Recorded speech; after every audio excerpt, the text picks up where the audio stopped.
Hi, it's Steve Hargadon, and we're at the beginning of day 4 of the 5th Annual Global Education Conference. The fatigue is beginning to set in. Of the 250 total sessions, we know we're some good distance through them. We're sure appreciative of everybody's here, and we'd like to welcome Jim Wynn and Gavin Dykes, who are talking about Education Fast Forward this morning. Welcome to the two of you. Thanks, Steve. It's a real pleasure to be part of this.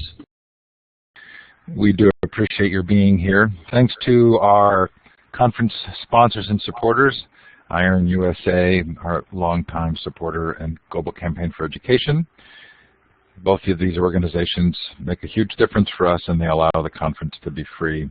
Thanks to the other sponsors listed on the slide there. They're good friends, and we do appreciate their support. For those of you who are participating live, this is your chance to indicate on the map from where you're logged in. Click on the star to the left of the map. You have to click it twice. And then do put in the chat, Assad from Bangladesh. Nice to have you here.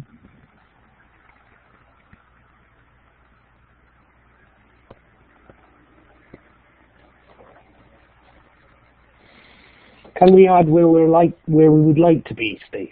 Where you would like to be from? Where would you like to be right now? Can I put in where I'd like you to be? They're both warm places, right? They are. Exactly. Okay, so this is an indicator of how we expect this session to go. So thank you for joining us on what will likely be a humorous hour of fun. Please keep putting notes in the chat, indicating where you are, time and the temperature. Govinda, thanks for being here. It's always lovely to see Nepal on the map. Maisie from Israel.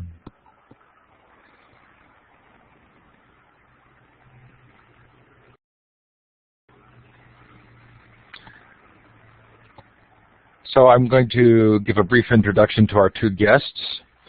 Jim Wynn is originally a maths teacher and then a principal of 2 secondary schools in the UK. Moved into education consultancy in the corporate world with Microsoft, Cisco, and Promethean. He's now CEO of Imagine Education, through which he runs Education Fast Forward, a global movement that seeks to accelerate the pace of education change. Gavin Dykes is an independent education and technology advisor who works with governments, agencies, major corporations, and institutions across the world on policy and strategy. He's currently working on projects and events in Azerbaijan, Qatar, South Korea, the UK, and the USA.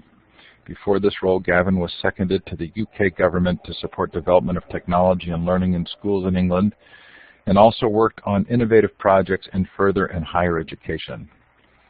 His current and past roles include the Associate Director of Future Lab and Associate Director of Innovation Unit, the Innovation Unit.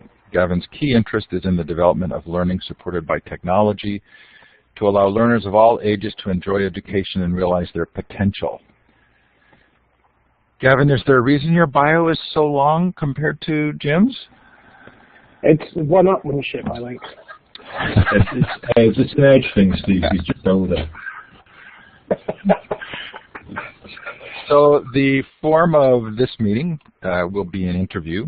I'm going to be talking to Jim and Gavin about Education Fast Forward.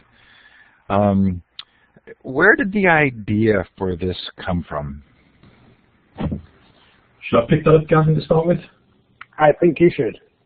I'll hand back to Gavin on part of the idea, because part of the idea is around being an antidote to normal conferences. And I'd just like to say, Steve, it's a really big thanks to your organisation for asking us along, because we think this is a brilliant exemplar of how you don't have to all turn up to a big hall and listen to people talking on a stage. And that's part of the motivation. We can expand a bit on that. But when I was a head teacher back in the 1990s, one of my parents, of 2 of the children in the school, was a woman called Jenny Hugo. And Jenny Hugo is a historian, and she wrote a book called The Lunar Men. And she tells a story about a group of people in the 18th century, around about 1750, 1760, who got together by the light of the moon, because there weren't any street lights then. So when they went down the pub, they had to use the light of the moon to get home again, and they discussed big ideas. And they not just discussed them, they then went back and did things. And Jenny argues in a book that these lunar men changed the world. So if you've not read the book, Jenny Hugo, the lunar men, it's really worth reading. And that inspired me, because we all think that we can't make a difference. And this group of half a dozen people, by the way, the Lunar Society still exists around the Birmingham area in England, and people, in fact, some of our fellows are still members of the Lunar Society. And really old. Yeah, you're really old. Yeah, Gavin's been a member from the beginning. But it just really made you think, wow, you can make a difference, but you have to actually do something rather than just talk about it down the pub. And then I joined Promethean, and Promethean said, you got any big ideas? And said, I've always wanted to do something around getting people together. And then I was passing through Victoria train station in London, bumped into Gavin, and the rest is, well, you can pick it up from there, Gavin, can't you? Because that's really, we bumped into each other on the station, and I told you about this idea, and you said, I'd do anything to change the way conferences are run, and went from there. So yeah, when we had that meeting, I do think there should be a plaque on the wall in Victoria Station somewhere to commemorate it. But following that meeting, we thought about the contacts that we had, the people who felt in a similar way about wanting to do something about education, wanting to move it along more quickly, felt sometimes a sense of frustration that things were not moving as quickly as they might. And we were, in a sense, being left behind by the challenges that face our pupils and our students as they went out into the world. So those are something that we could do to help that change in education move more quickly. And part of it was, for me, actually, a frustration, not just about existing conferences, but about how you often got people who were blaming others for why things were not better in education. So rather than thinking about what they themselves might do, it seemed to fall into the reason we can't do this is the obstacle of the ministry or something like that. And yet, I think most of people who are really involved in education are wanting to improve it. So part of what we wanted to do was break down the barriers between people, in a sense, break down the apartheid that exists. So you have meetings of ministers, and you have meetings of students, and you have meetings of teachers, but they don't actually overlap a great deal. So actually, if we were able to bring communities together that built the bridges between those groups, that help them perhaps, and this is a grand aim, but help them help people understand actually we are all trying to head in much the same direction, and to develop and build collaboration between us all through that initial discussion, but leading through to action, then we'd be doing something that was really worthwhile. And so we went about building that collaboration, building our social networks, if you like, and I don't mean technologically based social networks, but the people that we knew, and bringing them together to work together to build education fast forward. And so Jim, go ahead. The title Education Fast Forward was just a working title that stuck, and it's got a nice, we can get a 3-letter acronym out of it, EFF, so it was good from that. But Gavin and myself were sharing some thoughts about how things change very quickly and about how inappropriate the curricula are around the world today. And there's a book called The Saber-Tooth Curriculum that was written in 1939 that talks about the inappropriateness of the curriculum before the Second World War.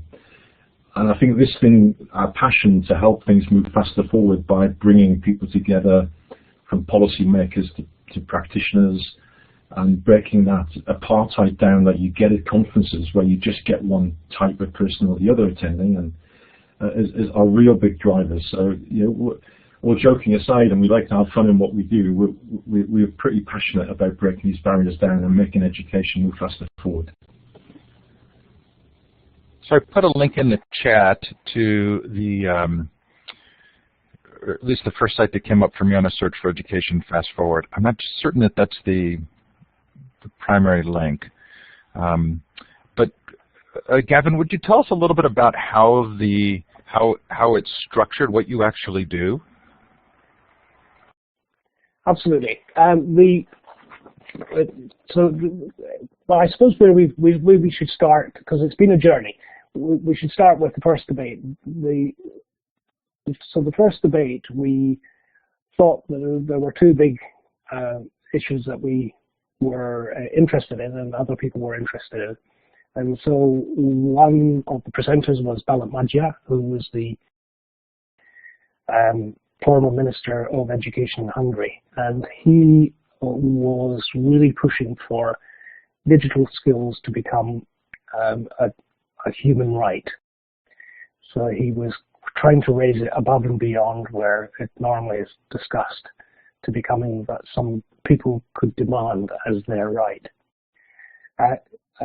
So part of the debate was around that, and the second part of the debate was presented by David Putnam, the one-time Hollywood director and now Lord Putnam, and he spoke about the need for creativity and the balance between creativity and STEM-based subjects.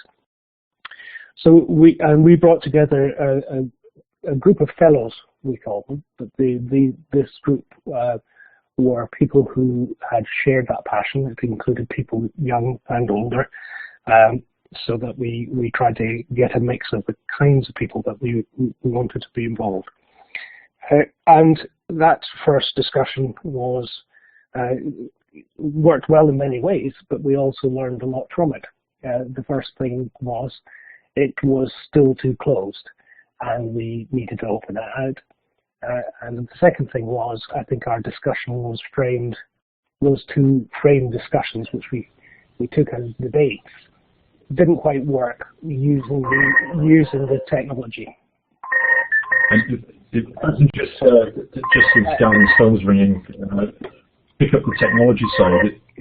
Everyone makes points about you need to get together around a table to have a really good quality discussion and get that cut and thrust of people interrupting each other and getting to the having that meeting at the pub, as it were, from the Lunar men. But we want to see if you can actually mimic that using technology. So using pretty good quality video conferencing equipment that Cisco provided as part of their support, we actually really did find that you could have a good debate. And so one of the purposes wasn't only just to have a debate about something that was important, creativity or whatever. We wanted to see if we could cut the costs of people flying around the world to have a 1-hour meeting or waiting to be brought in to talk. And I think, Gavin, even from that very first meeting, we immediately felt as though you could have a high quality discussion using technology. But it wasn't doing as much as we wanted it to. It was just another discussion, but it was the first.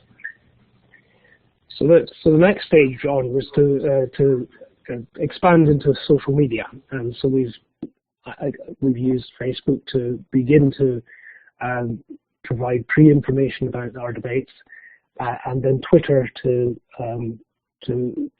or video streaming, I should say, first. So the debates are available to everybody who can get online. And then Twitter to feed into those debates. So we began to build the technology around what we were trying to achieve, and which was that we have greater participation in what we were doing. Anybody could join in with the debate, and we began to get a growing audience. Jim, do you want to say more about that? Well, I can jump in here for a second. Go ahead, Jim. No, Steve, you get on. There's interruptions and then again, people are already texting to say they like the interruptions part of it. Yeah. So don't speak while I'm interrupting that. So you know that a debate has been successful when new ideas come up and when you can actually see someone thinking changing their mind, playing with a new idea. With this technology, do you feel that you get to that place where there's actually a shift in thinking? Well, I think what we've learned, I think, is it isn't just one technology, and it's not just a chair sitting. We think of it as a bit of a gearbox with different cogs turning in different places, and some people might just be listening and following Twitters, and they're not listening to the debate itself, but they're following it off to the side, and they're generating their own thinking because they don't actually want to be part of a 2-hour debate. They're going to dip in and dip out when they want. Other people like to see the whites of people's eyes, so to broadcasting it on IPTV so people can actually see it live seems to work for some people. So what we think we found is it's gluing it together and having 4 or 5 different technologies all around the same thing. But behind that, at the moment, you see, the problem here is the chat is going along, and we're trying to look at it as we're talking, but imagine that you had somebody else whose job it was to actually look at that and try to spot some trends, see an interesting thing, and then sharing that with the group. So we do also have people who are there to sort of, they're stoking, they're throwing the coal onto the engine to keep it going along. So the debate is the engine, the gearbox are all the different types of cogs moving, and hopefully we get some action out at the end, which is the car finally moving forward. But it's actually quite... I'm a bit worried about throwing this coal at this car. Because I can't work out whether I'm in the 18th century or the 21st at the moment. But there's people saying you don't want coal, you want kerosene, and somebody's come back and said no, jet fuel. That's what you want. But I think that they're great metaphors because Gavin uses the phrase all the time, fanning sparks into flames, and I think that is what we're trying to do. But what we're quite proud of is that each debate we just add another feature. So the first one was pretty simple. It's people talking online.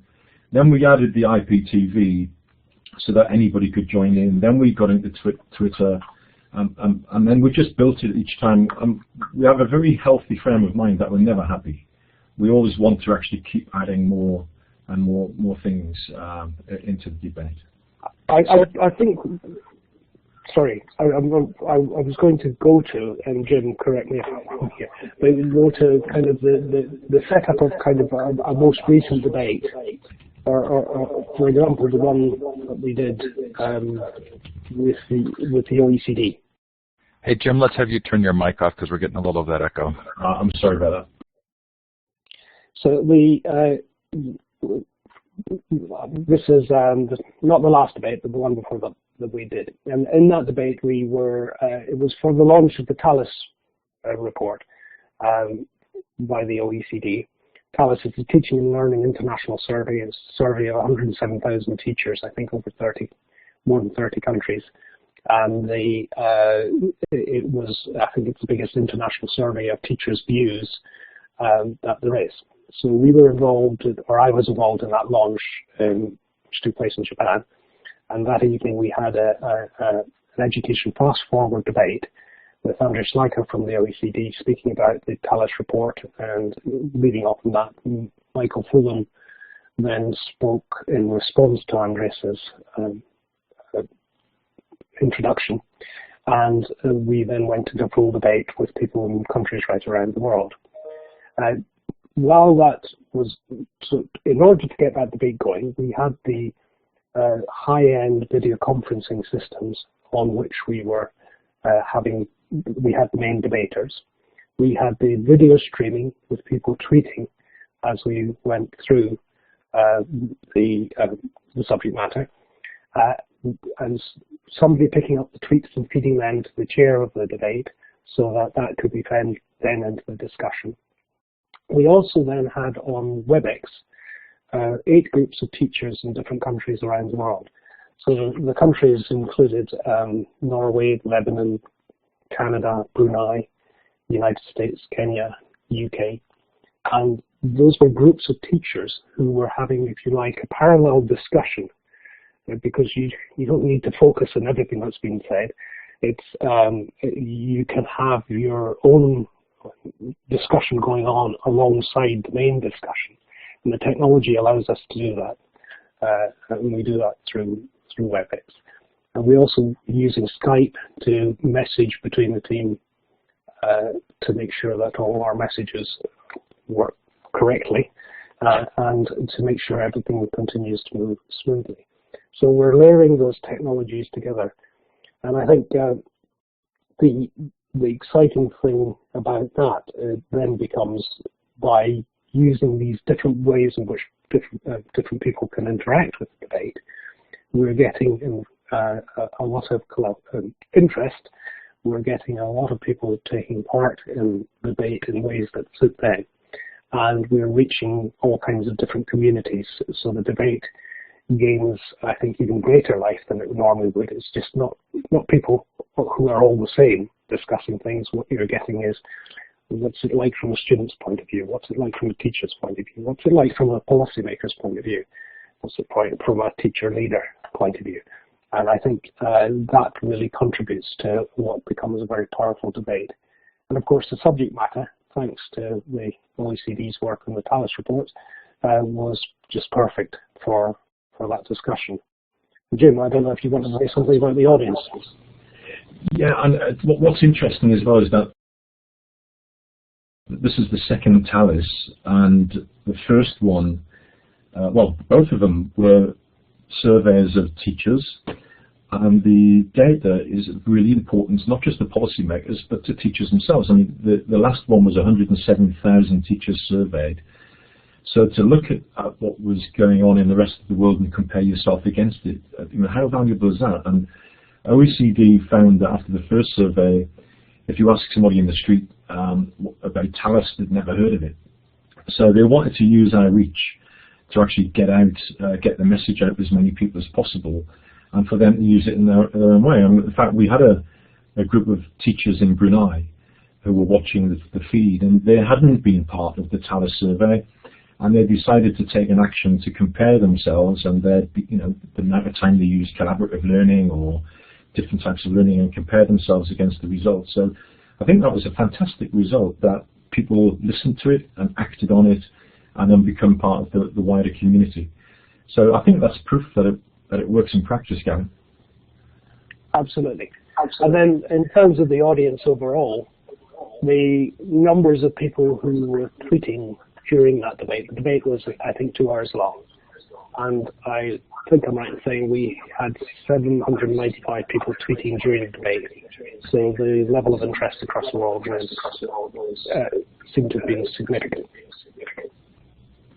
That's right. And then when we then followed up with a debate with UNESCO around mobile learning, and this doesn't happen by accident. We have a great team of people led by Mary Lenahan who find people who might find the debate interesting and reach out to people like our good old Lucy Gray, and people bring their friends in. And in the last debate around M-Learning, I think we had 820 individuals tweeting, and you think only 820, and you think, wow, could we have ever had a conference on M-Learning with Jim, I think people turning up and chatting? Oh, I don't know, but I don't know what I can do. So I was just saying that, in some ways you think 820 isn't a lot, and you realise you never would have got that 820 into a room together and allow them to be able to be part of the debate with the main debaters. So I think it's extraordinarily successful. It does seem like there's got to be a balance between the value of the conversation and an expectation of achieving something. From Socrates and Plato, there is just a tension in terms of how people think about education. So what's your ultimate goal? I think that Gavin called it the apartheid of discussion, or poverty of interaction, I think he said at the beginning, Gavin. And it's so one of the main goals is to enable people, teachers on the ground, to be part of the discussion about policy making because it affects them, and for the policymakers to get feedback from people on the ground. So, and often you go to a conference, a physical conference, and you might get the great and good people on the stage talking, and the audience, maybe one or two people talk at the end. You know the picture. And time runs out, and then the great and the good disappear, and the interaction doesn't really happen. So a real goal is to break down those barriers, between different different stakeholders. I try and find the right word to use. I don't like the word stakeholder, but you know what I mean. Different people in the education system to get together. What we've been slow at, but not exactly inept, is creating action that we've identified, and people have taken action that we've heard about afterwards, so we don't always know about action. So we do want in 2015 to up the ante on action and really focus a lot more on finding action where it's happened and maybe precipitating it after debates, because we want to emulate the Lunar Men. Have the debate, bring people together and make things happen, and then disseminate that action as we find it. I mean, I think it's worth mentioning one or two things that people have been moved to action, and that's been part of our greatest excitement. So the discussions happen, and whether we try to make action or not is another point. But what we have learned is that there are some extraordinary examples of people taking actions upon themselves. So Jim, I know you'd like to speak about the guy in Sierra Leone.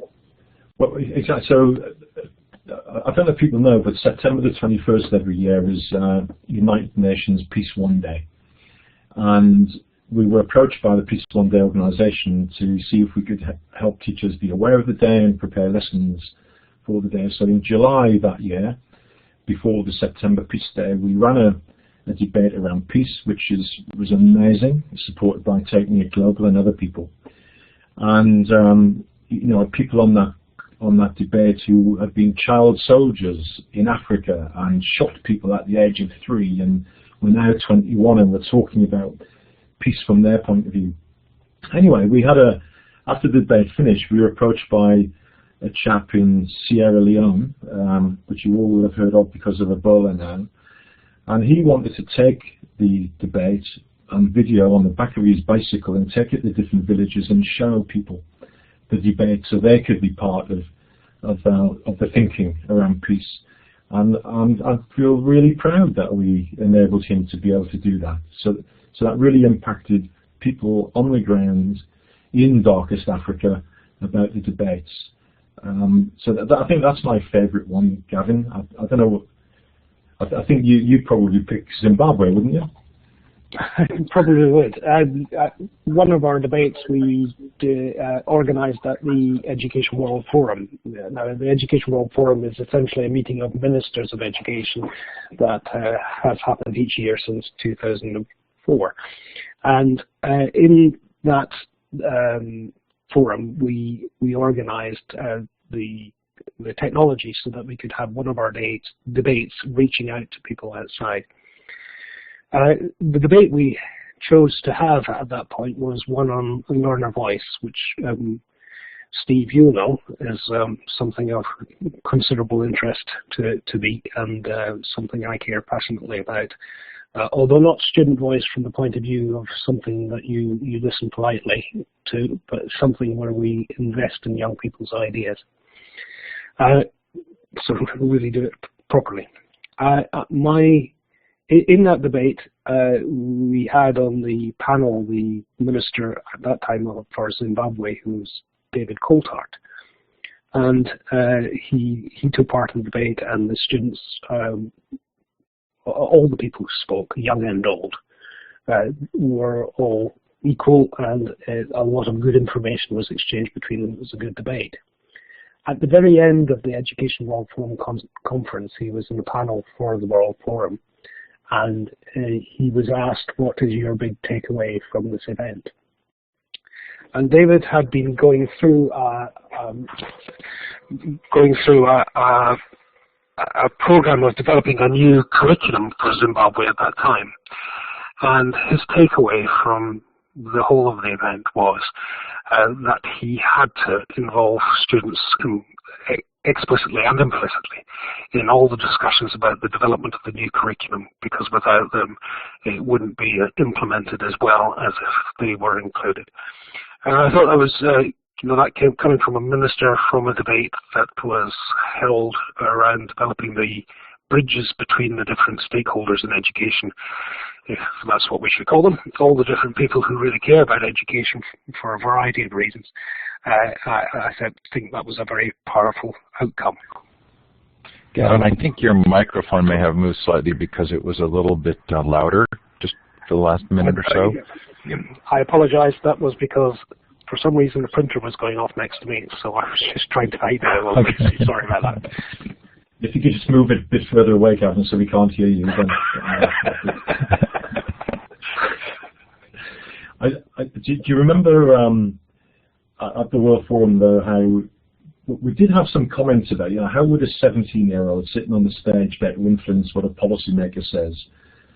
And if you closed your eyes and didn't, got rid of the edge in the voice, you thought you were listening to a really well-seasoned politician, Minister of Education. It was extraordinary. And I guess, there were some barriers that we want to break down on the Gavin about making people who have preconceptions about other stakeholders value in their world, whether that's in policy. And that still resonates with me as one of the greatest moments when the Pakistan minister, the Ethiopian minister, and was it the South Sudan minister all spoke one after another, and then they were answered by a 17-year-old. It still sends a shiver down my spine, actually. With those ministers in the audience and the 17-year-old on the stage. Yeah. So, Gavin, go ahead.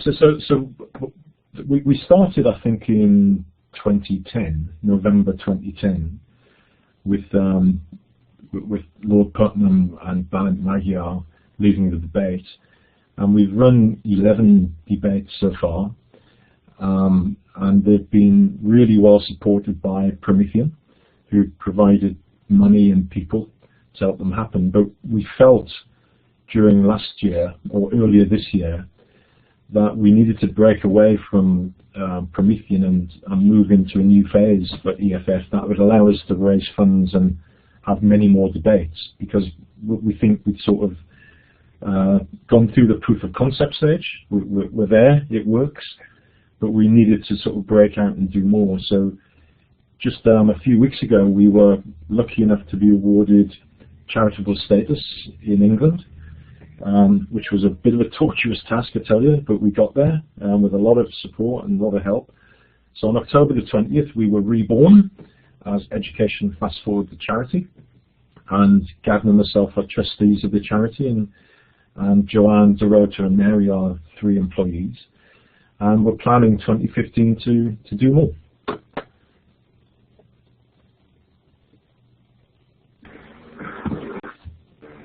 Gavin, I was interested in the way in which your, interest in learner voice would translate into sort of echoes of these debates.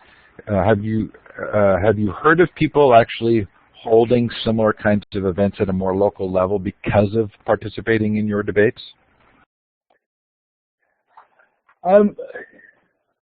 I'm not sure I've heard of that in that way. However, what we have been doing is working with a number of people, including the Quagmire Institute of Student Aspirations, whose focus is on learner voice and developing education around student aspirations.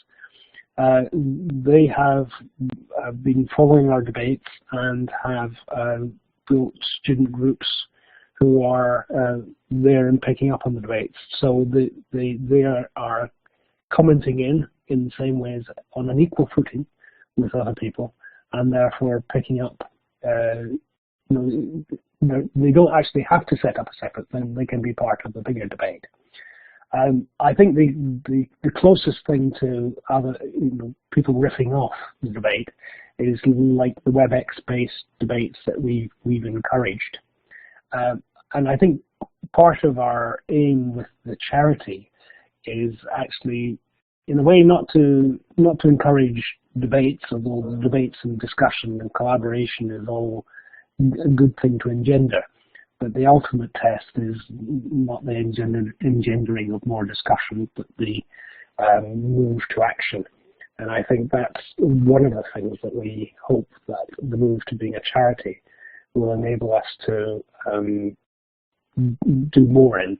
We'll be able to do more in supporting action by others as a result of the debates. So if that moves into action and we are able to support them in some way, then we will do that. I think another big thing we're doing, Steve, is that Cisco have been supporting us for 3 years and supporting us really well through their telepresence, which is an amazing system for seeing people full size in high definition with perfect lip sync. However, it's quite hard to interface into telepresence from people on lower bandwidth on a range of devices. So we are talking to another technology provider, Polycom, who have systems where we hope, well, no, we will, not hope, we will have people able to join in from a whole range of different devices, and after debates be able to generate local EFFs in a completely different way. We don't want to be tied down to any particular technology, but we do want to keep using technologies to enable these sorts of things to happen. And you can get rude because when you have a debate using telepresence, it is like you're in the same room. But it isn't about the technology; it's about the debate. And so getting more and more reach through more and more devices is another important thing we'll be doing next year.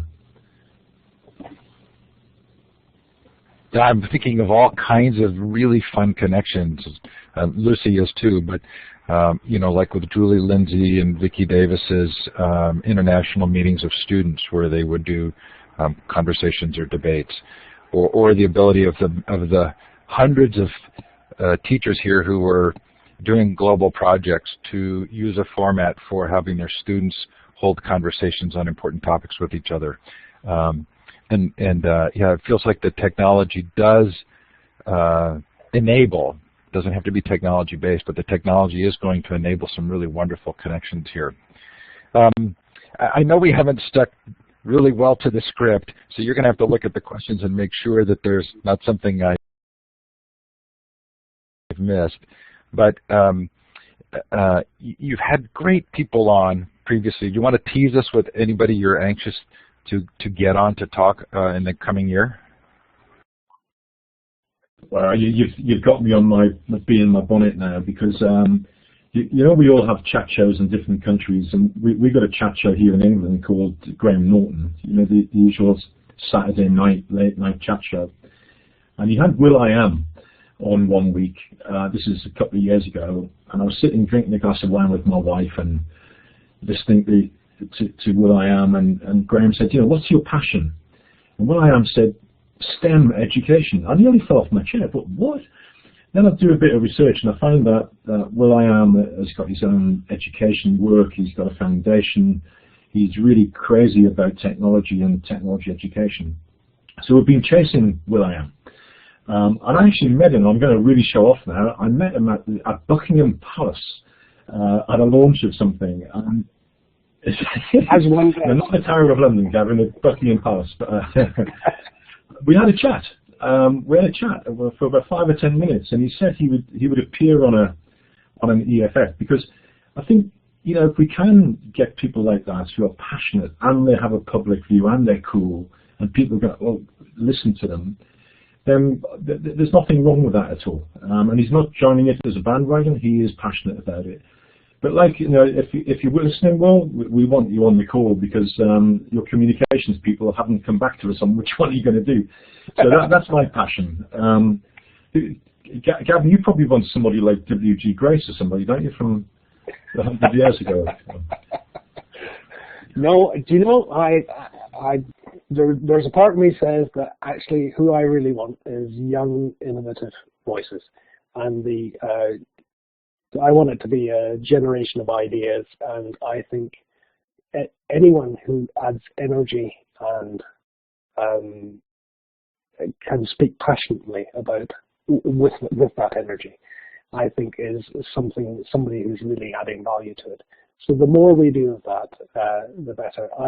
In my work, I've seen some fantastic projects being developed by young people in the United States and in this country and in other countries. And the innovation that's involved in it is the stuff that actually we depend upon. Our future depends upon it. So bringing that out is something that I really care passionately about. I think there are lots of interesting names, and we've been perhaps unfortunate because of links with other work that I'm doing to have access to some great people and to some big names. But I think for me, it's always a balance between those two things. And I just don't want to lose sight of the teacher who's doing a fantastic job, the student who is showing brilliance and real energy following their aspirations and their dream and trying to build something new. All of that, I think, is valid and valuable for what we're trying to do. Yeah, we're pretty clear that we're not about egos. It's you as part of this debate on this topic. It's not about you promoting yourself as some, in your own right. So we never pay for speakers, no matter how great and good they are. They come on free. So we're very cost effective in the actual sum total of money that we use per debate is a fraction of what some other organisations spend to get a fraction of the reach that we get. So we're quite. That's another thing we're quite proud of, Gavin, isn't it? That we really can get reach by being efficient. I'd say it's better than that. I'd say because where we have paid is for people like students from Zimbabwe to get to a telepresence unit so that they can be part of the debate that we've had. And a number of cases where we have contributed to the costs of people to getting to places in order that they can take part. And I think, so absolutely no fees, but where we are paying, it is so that we are broadening the participation to groups that are often not part of the debate. So a lot of the language internationally around education revolves around the word competition. Do you find that you have a particular hope with regard to the debates to shift away from that view of education, or how has the nuance of that word evolved within your own experiences with the debates? I'm not sure. Go on, Gavin. I was just going to say, I think the critical thing is that competition and collaboration are not mutually exclusive. They are things that we can collaborate to compete. We can work with each other to improve the whole system. And I think setting things up in a way that you're improving the whole system is the way to work. I care about education for people of all ages, but if you think of it amongst the younger population in the main, I care about that wherever that's happening, and it's not about being in competition with anybody. I think what we want to see is what I don't want to see is the education system being caught in a bit of a time warp, which I feel sometimes some parts of it are. And I say that carefully because there are some fantastic things that are going on, and these need to get the breath of the benefit of oxygen to them, so that people hear about them and understand how good things really are and how good they can be. But there are also places where things seem to be stuck in a little bit of a rut, and there we want to move things forward more quickly. I think it's a really good, if we reflect on the debate we had last July around the Programme for International Student Assessment, PISA, or some people say PISA, which largely in the press people think is about a league table of countries being in an order, and an average score, and whether you're above average or did the USA beat Lithuania in science or not.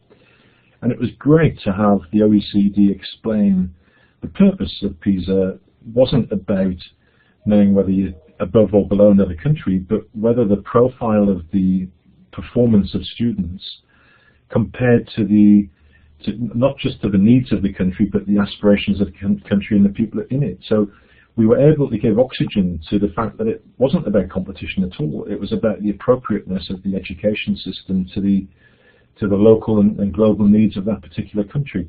So I don't.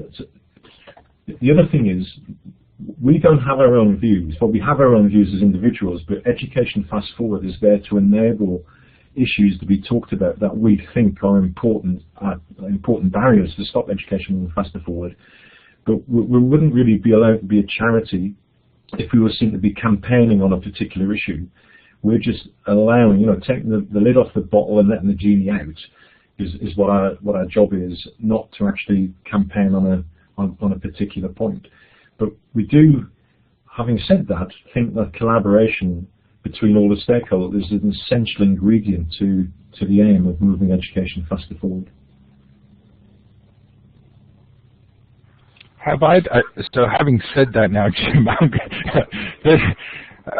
do want to ask sort of on a personal level, have either of you experienced during the 4 years moments of epiphany or shifts in thinking because of your own personal experience with the debates? Wow, there have been so many moments where, like I said before, listening to Mohammed Sidibe, the guy who was a child soldier, talk about his experiences, and we're both really well travelled, aren't we, Gavin? I think I've been to 50 or 60 countries in the world, and you start to feel as though you're getting a good picture, and then you hear somebody talk, and you still realise you've got a lot to learn. So that was one moment for me listening to Mohammed. I'm being absolutely honest. I get a shiver down my spine. I have just now when I think about what he said on that debate. So, we just learn all the time, Steve. So every time there's a debate, there's something. But if you want me to choose one, I will go for that one.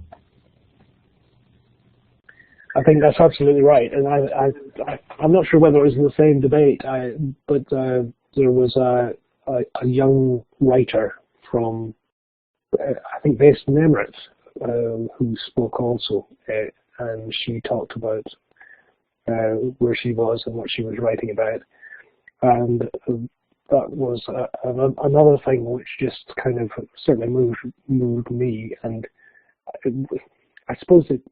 Not necessarily an epiphany, but it was kind of a reinforcement of just that view I've already expressed about having faith in investing in young people's ideas and what and supporting them to take the world forward. Forgive me, Gavin, I can't remember Agnetta's second name, but there's a woman, Agnetta from Kenya. Agnetta Nayalita. Yeah.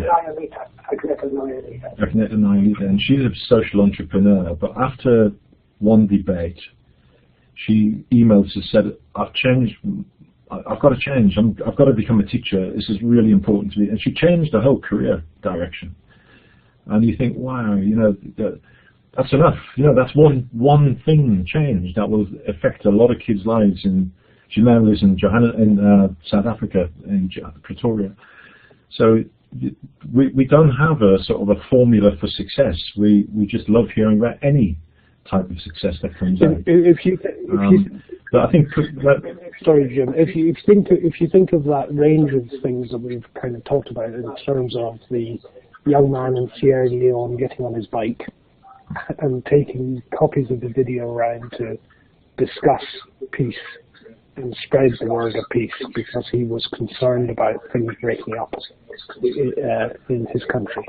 If you think about the minister who said, I'm now going to move and I'm going to consult with young people as I develop the curriculum in Zimbabwe.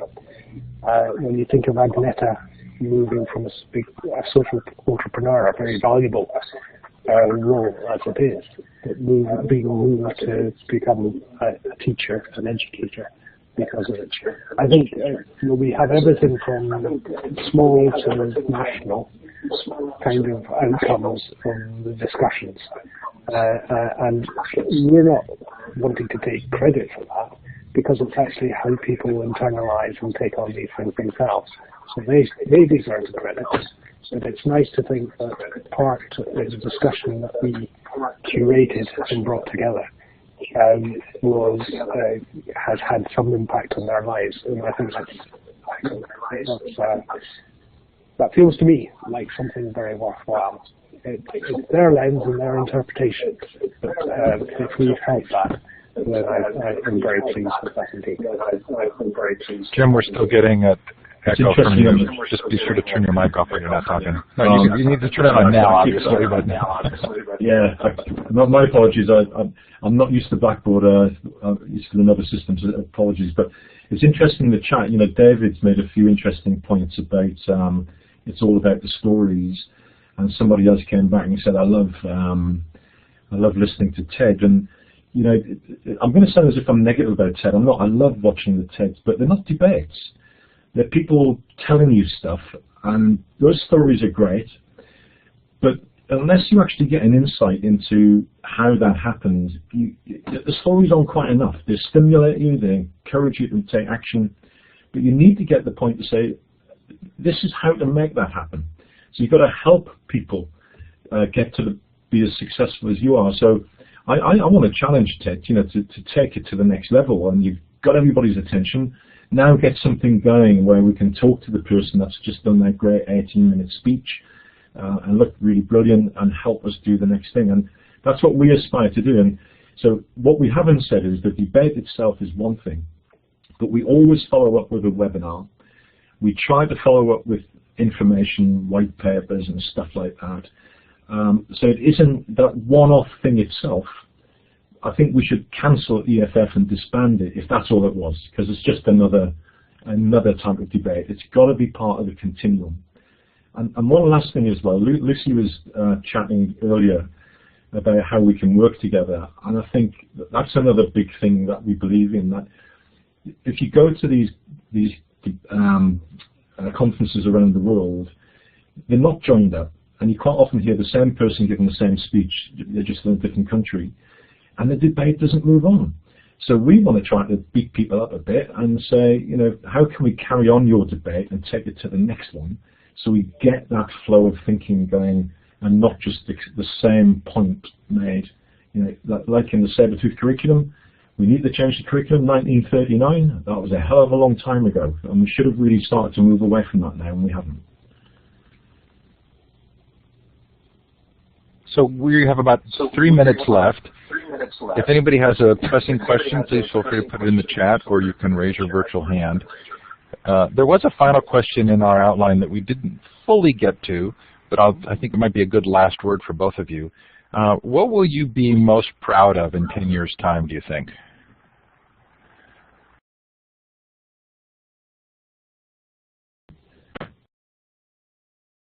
Well, at the moment, after debates, we do a Twitter check to see how many people have been tweeting and how many people have received tweets. It's one measure of how successful we are. And on the last debate, we had 820 people, individual people tweet, and they reached 2.1 million individual people. Now, we don't know what they did with those tweets. So we do have a target of reaching 10 million people. We hope most of them are in education or teachers. And there are 60 million teachers on the planet today, according to UNESCO. So if we reach 10 million, there's a good chance that we might really start to get to that tipping point. So looking back, Steve, I think I'd like to see a lot more reach. Now, don't read into that. I'm not interested in action. That's just one good measure we can measure ourselves by. Gavin, 10 years from now? 10 years from now, for me, it's what we're really trying to do is build a movement, and which is about being more collaborative. There's been some discussion about whether competition or collaboration is the thing. I remember we had a government a little while back, which and when I was working in a community college at the time, and they had a competitiveness fund where you could apply for money to do certain things, and the next year it became a collaborative fund, which always struck me as kind of get shifted in one direction or the other depending on the mood. For me, though, I think we will achieve more through collaboration. Everything I've done in work that I'm proud of has come about through good collaboration, through parties working together to achieve something greater than they would have achieved on their own. And I think, for example, forgive me using the example of the World Forum, Jim, but the Education World Forum to me is a triumph of collaboration. I've often described it as that. There we've got ministers from around the world representing at times 25% of the world's population. That's an extraordinary thing to have done, and it's the small team that does it, but the team does it as a result of collaboration. And I think that collaboration is hugely powerful. And if we really want to move education, I think doing it in that way is great. Makes me want to tell a story. Have I time? Of course. Yeah. Well, it's a story which you may have heard before, so forgive me or switch off, whatever. When I was working first with students at WISE, and we ran the first students event, we had a session where we challenged the 30 students who'd come from across the world to work in groups of 5 to change education. And they were going to be given a sum of money to do that with. And we had pretend money only. We had in envelopes $10,000, $100,000, $1 million, and all the way up to $1 billion. And so you got one of those sums of money. And of course, the team that came up and blindly chose the envelope with $10,000, they were feeling a bit unhappy about the result of that, but they went away to work on their project. The team that got $1 billion rubbed their hands with glee and thought they were in a wonderful position. They all had to give a presentation, so there's 6 groups. Give a presentation, 5-minute presentation at the end of an hour or so of work. When they came back to give the presentations, all presentations were all judged. The best presentation by all concerned was considered to be the one that was by the group that had $10,000. And why was it? The reason why was because they had to think how they could collaborate and expand the impact of that $10,000 by working with other people. And it just was a kind of a great example, actually, of 2 different ways of thinking. The people who had $1 billion spent all their time thinking about how to spend the money. People who had $10,000 spent their time thinking about how they could work with others to get their message out. And so my lesson from that has always been, always go for the $1 billion. Try and get $1 billion, but then behave as though you have 10,000, because it's that collaborative way that you'll get the greatest impact. Okay, thank you to Jim Wynn and Gavin Dykes. This has been a terrific conversation. We have about 2 minutes before the next set of sessions, so we have to let people go. But thanks, Jim. Thanks, Gavin. And thanks, Steve, for making it flow. Thank you, Steve. And giving us the opportunity to be part of your Global Education Conference. Wonderful. We do appreciate it. And thanks for all of your good work. I'm clapping for you in Blackboard Collaborate. It's very hard to find the applause button, but it is under the smiley face in the participant window. Thanks to Jim. Thanks to Gavin. Thanks to all of you who've attended. Take care now. Bye. Thank you. Thanks a lot. Good luck with the rest of the conference.